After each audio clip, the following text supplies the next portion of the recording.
所谓中国式成熟，它通常不是让一个人变得更自由、更清醒、更完整、更有边界，而是让一个人学会在不可改变的外部面前缩小自己。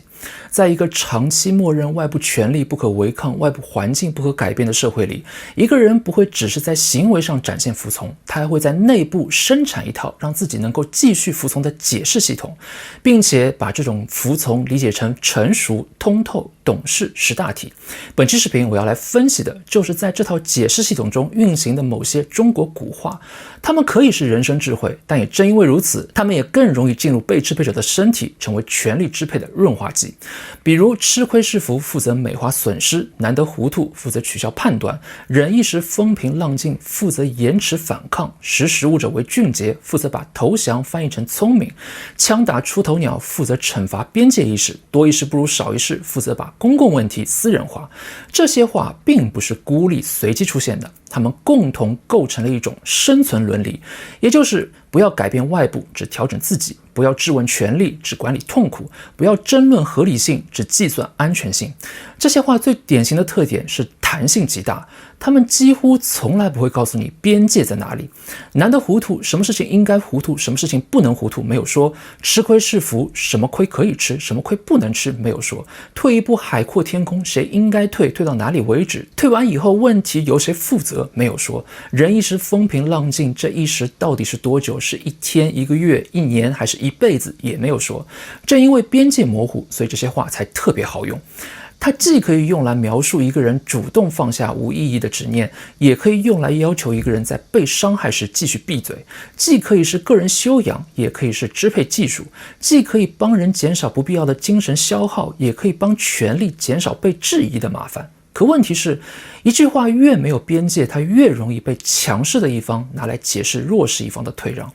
当一个人已经受损的时候，最该被追问的本来是谁造成了这个损失，谁负责，规则是什么，怎么来裁定。可那些古话一出现，问题就被改写成了你为什么不能糊涂一点，你为什么不能吃点亏，你为什么不能退一步，你为什么非要较真，你为什么一定要把事情闹大。到这里还没有结束，更关键的是，这些问题还会进一步把退让道德化，把不反抗包装成某种更高级的心态。你为什么不能糊涂一点，会变成你为什么不能活得通透一点；你为什么不能吃点亏，会变成你为什么不能大度一点；你为什么不能退一步，慢慢会变成你为什么不能有点涵养。这一步非常重要，因为从这一刻开始，问题已经不再是具体事情本身，而是变成了这个人的性格、心态和修养。问题被改写成了你做人怎么不通透、没涵养、没格局。于是受损者的位置就发生了变化，他不再是一个有权利追问伤害的人，他变成了一个需要证明自己是符合社会成熟标准的人。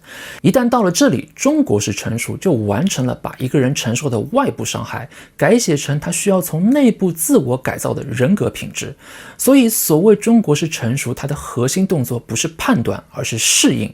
外部不合理你要适应，权力没边界你要适应，规则不清楚你要适应，别人侵犯你你要适应，你感到痛苦你还是要继续适应。适应到最后，一个人甚至不能直接说我受到了不合理的对待，他不再只是被要求闭嘴，他开始主动说服自己闭嘴才是成熟。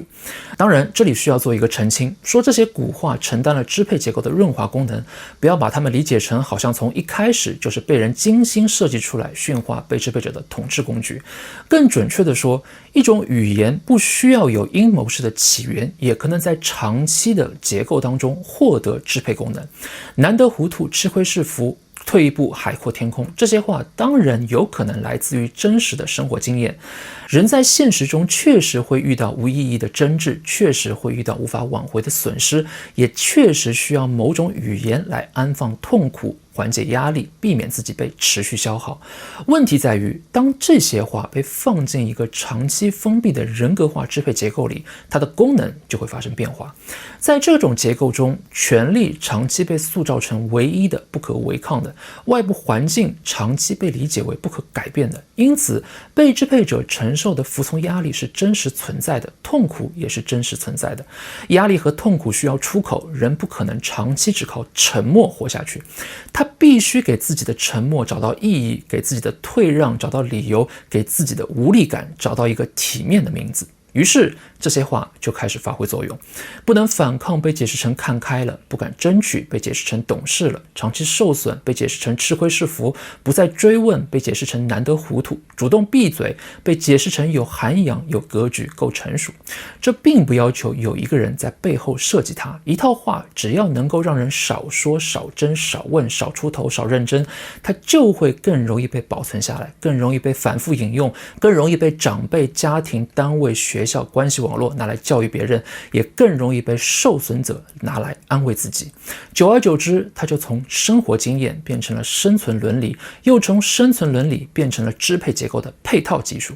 所以问题的关键不在于这些话到底怎么来的，也不在于他们有没有任何的人生智慧，更不是说因为他们会制造服从所以不能使用。真正的关键在于，当他们在具体关系中被使用时，他们到底会把你推向哪里？他们有没有取消你的判断？有没有模糊责任方向？有没有让你把外部问题重新解释成你自己的心态问题？有没有让你从谁负责任退回到我是不是没有格局？同样一句话，如果让你更舒展、更自由、更清醒、更清楚自己在做什么，它可能是智慧；但如果让你越来越不能命名自己的痛苦，越来越缩小自己，越来越审判自己的心态，那么它就已经在塑造你。中国式成熟最稳定的地方就在这里，它不一定让人没有痛苦，它让人不再追问痛苦从哪里来；它不一定让人真的看开，它让人把无法改变解释成看开了；它不一定让人更强大，它让人更擅长压缩自己；它让一个人主动闭嘴，并且相信这就是自己的智慧。